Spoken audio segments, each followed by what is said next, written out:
ஏங்க வாடி. கைய விடுங்க. ஏங்க ஏய், கைய விடுங்க வாடின்றல, சொல்றேன். வா. கைய விடுங்க. வாடி வாடி குதிரை கைய விடுங்க. வா. மூர்த்தி, அண்ணே என்னாச்சு? கைய விடுங்க. அண்ணே, ஏன் இப்படி என்னாச்சு? பண்ணிட்டு இருக்கீங்க? என்னாச்சு? புத்தி கித்தி கெட்டு போச்சா? மூர்த்தி உனக்கு புத்தி கித்தி கெட்டு போச்சா? என்ன பண்றேன் ஏது பண்றேன்னு யோசிச்சு பண்ண மாட்டே? நான் என்ன பண்றேன்னு யோசிச்சு தான் பண்றேன். அவ எதுக்கு இங்க வரா? அவனுக்கு இந்த குடும்பத்துக்கு ஒட்டு இல்ல உறவு இல்லன்னு சொல்லிட்டேன்ல. அப்ப எதுக்கு இங்க வரா? என்ன அன்னைக்கு வீட்டு விட்டு வெளில துரத்துன உடனே போன்ல அண்ணன் குடும்பத்தோட பேசிக்கிட்டியா? என்ன கையில் யார் வந்தாங்க? என்ன வேற பிரச்சனை? யாருமா? இதோ நிக்கறாளே அவளோட நொண்ணன் தான். யாரு? கோபியா? ஆமாமா, அந்த கேடு கெட்டவன் தான். ஏங்க இந்த மாதிரி மரியாதை இல்லாம அண்ணனை பேசினா அப்புறம் நடக்குது என்ன? சார். ஏய், அண்ணனை பத்தி சொன்ன உடனே ரோஷம் பொத்துக்கிட்டு வருதோ? ஆ? மூர்த்தி, தேவையில்லாம சின்ன விஷயத்த பெருசாக்கிட்டு இருக்காத. யாரு? நான் பேசுறேனா?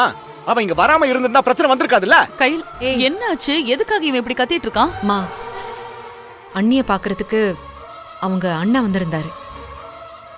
எங்க வீட்டுக்குள்ள வந்தா மூர்த்தி கோவப்படுவான்னு அவர் பாவம் வெளியே நின்னு அவர் அப்படியே பொங்கல் சீரை குடுக்க வந்திருந்தாரு.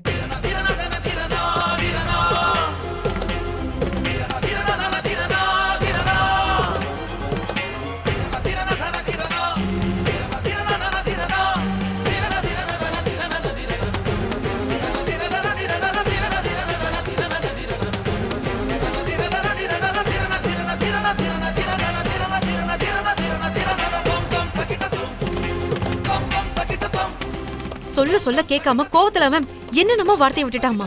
என்ன கையில் வார்த்தை விட்ட? அவன் பண்ணதுக்கெல்லாம் நான் என்ன பேசினா தப்பே இல்ல. மூர்த்தி, டேய், ஏன்டா இப்படி நடந்துக்கிற?